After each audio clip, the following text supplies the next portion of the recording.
কার্যালয়ের নির্দেশে আজ আমরা গোপালগঞ্জ প্রযুক্তি ইউনিভার্সিটিতে এসেছিলাম। আমাদের কাছে কিছু অভিযোগ ছিল। এর মধ্যে গুরুত্বপূর্ণ কয়েকটি অভিযোগ হচ্ছে যে এখানে আসবাবপত্র ক্রয়ে একটা ব্যাপক অনিয়ম হয়েছে। এটা বিগত দীর্ঘ সময় 16 সালের পর থেকে বিভিন্ন সময়ে প্রচুর পরিমাণে বাজেটে নিয়ে আসবাবপত্র কেনা হয়েছে, কিন্তু আসবাবপত্রগুলো ব্যবহার হচ্ছে না। আমরা আজকে সরেজমিনে ঘুরে দেখলাম বিভিন্ন জায়গায় আসবাবপত্রগুলো স্তূপ করে রাখা হয়েছে। এখানে কাঠের আসবাবপত্র এবং স্টিলের আসবাবপত্র রয়েছে।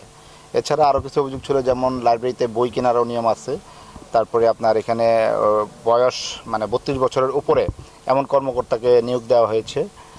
তারপরে এখানে যে পানি শোধনাগার আছে, এই পানি শোধনাগার আছে, দুইটাই পরিত্যক্ত অবস্থায় আছে। কোটি কোটি টাকা খরচ করে এই পানি শোধনাগারগুলো করা হয়েছে, কিন্তু এগুলো ব্যবহার হচ্ছে না। তারপরে আমরা দেখলাম যে এখানে যে প্ল্যানিং কমিশনের ডিডি তুহিন মাহমুদ, ওনার বিষয়ে স্পেসিফিক অভিযোগ ছিল যে উনি কেনাকাটায় ব্যাপক অনিয়মের সাথে জড়িত। আজকে তার আমরা নথিগুলো পর্যালোচনা করছি এবং তার যে এখানে ইনভলভমেন্ট, এই বিষয়ে বিশ্ববিদ্যালয় কর্তৃপক্ষ তদন্ত কমিটি গঠন করেছে বলে আমরা জানতে পেরেছি। সেই তদন্ত কমিটির রিপোর্টগুলো আমরা দেখব। এছাড়া এখানে কর্মরত আপনার নজরুল ইসলাম হীরা, উনিও এখানকার যে টেন্ডার বাণিজ্য, এখানে অনেক কর্মকর্তা আছে যাদের আপনার আত্মীয় স্বজনের নামে ট্রেড লাইসেন্স করে বিশ্ববিদ্যালয়ে যে উন্নয়নমূলক কাজ, এগুলো টেন্ডারে অংশগ্রহণ করে এবং কাজগুলো ঠিকমতো না করে বিপুল পরিমাণ অর্থ আত্মসাৎ করে বিপুল পরিমাণ সম্পদ অর্জন করছেন। গোপালগঞ্জ শহরে তার কয়েকটা বাড়ি আছে বলে আমরা জানতে পেরেছি। আমরা এইসব সার্বিক বিষয়ে দুদক কর্তৃপক্ষ হেড অফিসের বড় আমরা প্রতিবেদন দিব। প্রতিবেদনের আলোকে তাদের বিরুদ্ধে অবৈধ সম্পদের অনুসন্ধান এবং যদি আমরা ক্ষেত্র বিশেষে দু একটা মামলার রুজুর প্রস্তাবও দিব, সেক্ষেত্রে কর্তৃপক্ষ যেভাবে আমাদের সিদ্ধান্ত দিবে সেভাবে আমরা পরবর্তী কার্যক্রম গ্রহণ করব।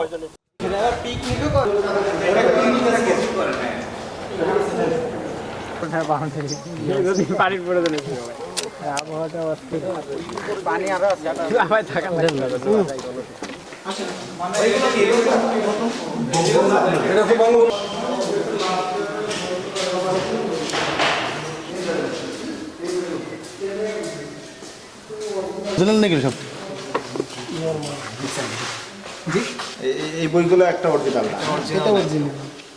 এইটা